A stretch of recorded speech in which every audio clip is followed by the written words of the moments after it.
पंजाब के मलोट में शर्मनाक घटना। गुंडा तंत्र जो है वो हावी होता जा रहा है पंजाब के ऊपर। पंजाब में लॉ एंड ऑर्डर की मशीनरी टोटली फेल हो गई है।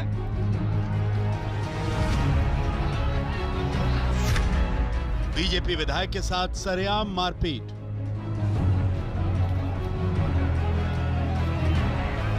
लाठी नाल, डंडे नाल क्या लोकतंत्र हत्या जाएगा? आंदोलनकारी किसानों का ये कैसा बर्ताव? ਇਹੋ ਜਿਹੀ ਹਿੰਸਾ ਜਿਹੜੀ ਹੈ ਇਹ ਕਿਸੇ ਵੀ ਸੰਘਰਸ਼ ਨੂੰ ਕਿਸੇ ਵੀ ਅੰਦੋਲਨ ਨੂੰ ਹਮੇਸ਼ਾ ਕਮਜ਼ੋਰ ਕਰਦੀ ਹੈ। नाराजगी के नाम पर एमएलए से ऐसी बदसलूकी। पुलिस कार्रवाई जो साडी पार्टी करे। किसान के नाम पर आंदोलन में कौन है ये लोग? मुख्यमंत्री रिजाइन करो, गद्दी छोड़ो। पंजाब में कैप्टन राज पर तिल मिलाई बीजेपी।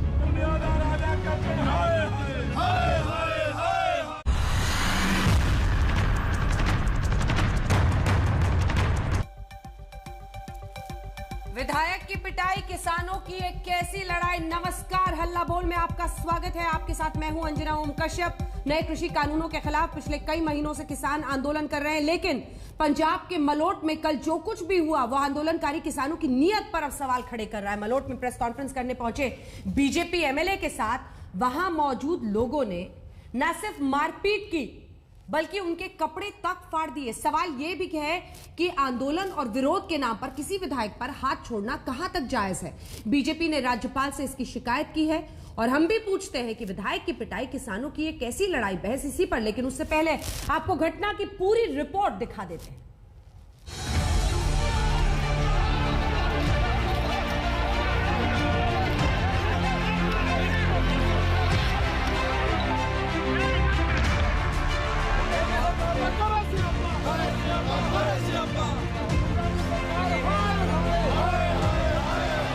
पंजाब के मलोट शहर में कल शाम जो कुछ भी हुआ वो शर्मनाक है, निंदनीय है, परेशान करने वाला है। अबोहर के बीजेपी एमएलए अरुण नारंग के साथ ऐसी बदसलूकी हुई जिसे जो भी देखेगा हैरान हो उठेगा। एक माननीय विधायक के साथ पहले धक्का मुक्की हुई, उन पर काली स्याही फेंकी गई, उन पर थप्पड़ों मुक्कों की बरसात की गई और आखिर में उनके कपड़े तक फाड़ दिए गए। और आप ये जानकर हैरान हो जाएंगे कि इन तमाम करतूत के आरोपी वो आंदोलनकारी किसान हैं जो नए कृषि कानून के विरोध में वहां जमे हुए थे।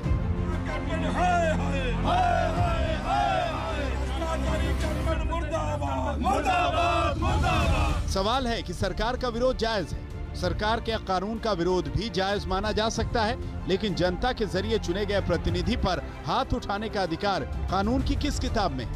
पंजाब में कांग्रेस के कैप्टन राज में इस हमले के खिलाफ बीजेपी तिलमिलाई हुई है। सीधा आरोप मुख्यमंत्री पर कि उन्हीं के इशारों पर यह सब कुछ हुआ है। अपनी शिकायत के साथ बीजेपी का दल राज्यपाल वीपी सिंह भदौरिया से भी मिला। अरुण नारंग दा कसूर यह है कि अमरिंदर दियां 4 साल दियां नाकामियां गिना ली गई, इस करके हमला। आवाज दबाने की कोशिश। कैप्टन साहब, बीजेपी की आवाज ना एमरजेंसी च बंद हुई सी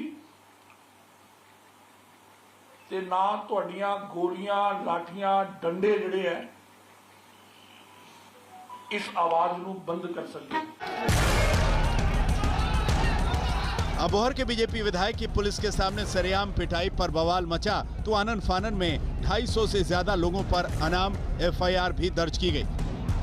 बीजेपी के विरोधी दल अफसोस भी जता रहे हैं, लेकिन इस शर्त के साथ कि जो कुछ हुआ इसके पीछे की पृष्ठभूमि को भी देखना जरूरी है।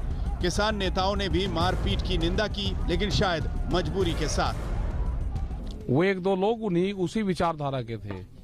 हमारे लोग तो विरोध तो करा, काले झंडे दिखाए, लेकिन जो कपड़े फाड़ने वाला जो है वो तो नहीं था। हमारे लोग नहीं कर सकते ये काम। किसानों को जिस तरीके ना प्रोवोक किया जा रहा है, ਉਹਦਾ कारण है कि किसान आज मजबूर होकर कानून अपने हाथ च ले रहे हैं और बीजेपी की सरकार को चाहिए कि यह किसानों का मसला फौरी तौर के ऊपर हल करे।